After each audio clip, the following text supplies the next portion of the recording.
Анхны аимшигын блог.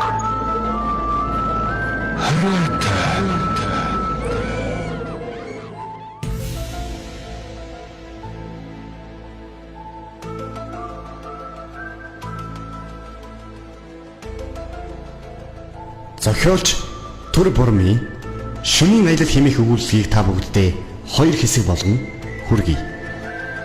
Нэгдүгээр хэсэг. Газар дэлхийд шөнийн харанхуй бууж, сарчгүй харанхуй шөнө болжээ. Хатуу хуучилттай машин замын дээгүүр нэгэн гэрэл хурдлан хөдлөхийг холоос харж болохгүй. Тэр гэрэл нь замаар хурдлан давхих машины гэрэл ажээ.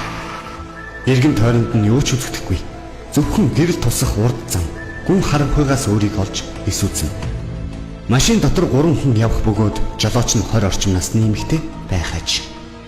Тэрээр тайрмал үстэй, нүдний шилтэй ба шөнийн харанхуйд жолоо барьж яваа учир ихэд ядарсан шинжтэй нүд нь амьдна. Тэрний хажууд шилэт малгайтай өндөр туранхай залуу эрүүгээ илэн урд замаа жолооч адил ширтэн суув. Харин хойд талын суудал дээр өдөржин унтаж ханаад саяхан босч ирээд байгаа хурдан хөдөлгөөнтэй нэгэн залуу ийш тийш ширтэнгээ олон үг ярьж байн урд сууд руу орж ирэх шахан толгоогоо чихэж янз бүрийн үг яриа өдөж явах аж.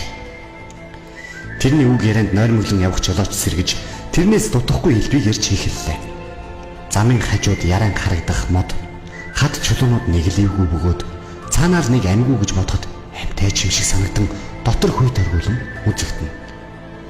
Зарим нь бүр хүн амьтны дүрстэй ч юм шиг.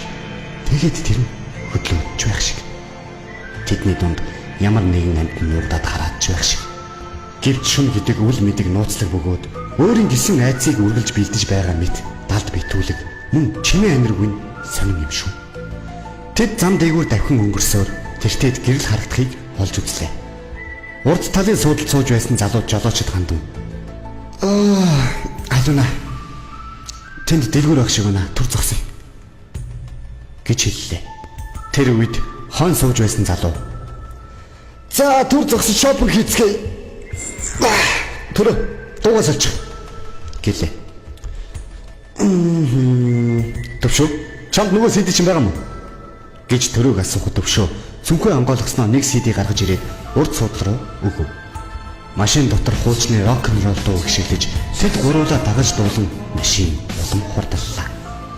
Замын хажуугийн хөдөөний супермаркетын хаалга онгойж инээд хөр хангинуулсан 3 хүн орж ирлээ. Дэлгүүрийн дотор дүүрэн гэрэлтэй байх боловч хоёр худалдагч нь нойрмоглон уйтгартайгаар бие биенээ шиштэн суух ажээ. 3 хүн дэлгүүрээс хэрэгтэй зүйлээ цуглуулж авчгаад гарч одоход дэлгүүрт чив чимээгүй болов. Тэр 3 дэлгүүрээс гарч машиныхан зүг алхах зураа нэг нь лаацтай ундаа задлж нөгөөх нь чихэр амдаа хийж байна.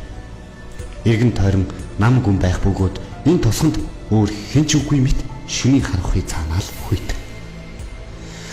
Дэлгүүрийн гаднах том гэрлээс өөр ойр хавд нь олигтой гэрэл гэхэр зүйл байсангүй. Шөнийн 11 цаг болж байна. Тэд машиндаа сууж хаалгаа хаагаад машинаа сан зам руу хөдлөлөө.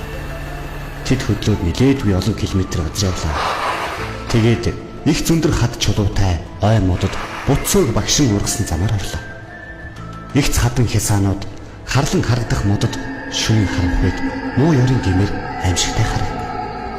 Зам энэ ойгоод нэт гардаг бөгөөд баруун талдаа уулын өөд газар, харин зүүн талдаа уулын уруу газар ачээ. Уулын өөд дээшлэх тусам хатан зохио хэлбэг байх бөгөөд харин уруу дахь тусам модод шигүүсч элдв төрлийн ургамал олшрох ажээ. Уртын урт үргэлжлэх замын адил энэ ой шуугүй уулын нуруу уртын урт үргэлжлэх ба амьд амтанч гэж энд байдаг гэхээргүй гүн удамд цэлэн. Зөвхөн машины гэрэлд тусах урд замаас өөр юу ч үзэгдэнэ. Тэд замын уртад ядарч зөрмөглөн явцгаа. Гэтэл төвшөө цүнхнээсээ гарч хідэн гаргангаа. Халуна түр зогсоох гэдэг гэж хэллээ. Жолооны ард золтой л унтчаагүй байсан халуна замын хажууд машинаа зогсоогоод хоёр гараа өргөн чилээгийн гаргав. Тэд гуруула машинаасаа буухад төвшөө чийдэнгийн асаасаар замын зүүн тийш уруудан морь харахаар айж ухан алхлав. Харин төрөө замын баруун тийш уулын орой ширтэн шөнийн сэрүүнд үл мэдэг чичрэн зогсно. Халиуна нойроо сэргийх гэж оролдон хоёр гараа урагш хойш савлж амандаа дуу аялан наас цааш холхиж байлаа. Гэтэл гів гинэтхэн хачин муухай царайлж айсандаа болоод хамаг биеийн саллсан төвшөө яаран гүйж хурж ирээд Алив хурдан машиндаа сууцгаая. Хөөй гэж хурдан орилсоор халиунаг баргал түлхэж унгаах шахам машин руу аваачлаа. Учрыг нь ойлгож ядсан төрөө тэдэн лөө ширтгэд "Хөөй, хурдан суугаачтай юугаа хараад зогсчихвоо. Хурдаач!" хэмээн төвшөө айд сандарсан царайгаар хэллээ. Бодвол ямар нэгэн аимшигтай амтан эсвэл хулгайч дээр нь чин харсан бололтой. Төрөө машиныхаа хаалгыг онгойлгон орж суух зур халиуна зэрэг шахам орж суулаа. Арын хаалгаар төвшөө үсрэг шахам орж ирээд хаалга пад хийдэл хааж түгжээд амьсгаа авлаа. Тэгээд хурдан хаалгаа түгж хурдаастай гэж халиунаад хашгирах шахам хэлэхэд халиуна ясаар болголоо. Халиуна хаалгаа түгжиж байгаад "Хөөе, яасан бэ? Амтан байсан юм шүү дээ" гэж төрөө халиуна хоёр төвшнгөөс зэрэг шахам асуулаа. Мэдгүй. Нэг хачин юм миний гач идэнгийн гэрэгт гинт ороод ирсэн. Чи тэгээд сайн хараагүй мүү? Зүгээр мод ч юм уу? Чулуу байсан байлгүй тий. Үгүй.